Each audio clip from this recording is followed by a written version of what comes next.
Milí poslucháči, začneme dnešný deň modlitbou.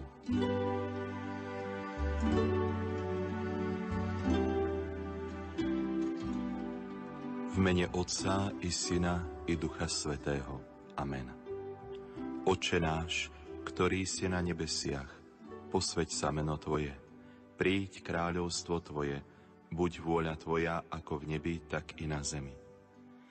Chlieb náš každodenný daj nám dnes a odpusť nám naše viny, ako i my odpúšťame svojim vinníkom.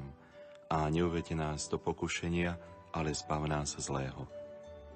Zdravás Mária, milosti plná, Pán s Tebou, požehnaná si medzi ženami a požehnaný je plod života Tvojho Ježiš. Svätá Mária, Matka Božia, pros za nás hriešnych, teraz i v hodinu smrti našej. Amen. Sláva Otcu i Synu i Duchu Svätému, ako bolo na počiatku, tak nech je teraz i vždycky i na veky vekov. Amen.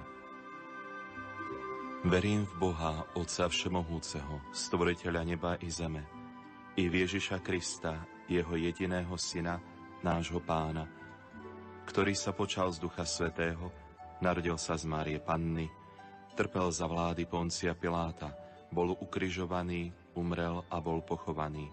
Zostúpil k zosnulým, tretieho dňa vstal z mŕtvych, vystúpil na nebesia, sedí po pravici Boha Otca Všemohúceho. Odtiaľ príde súdiť živých i mŕtvych.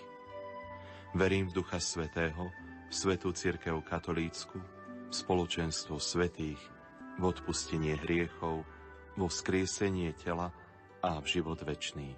Amen.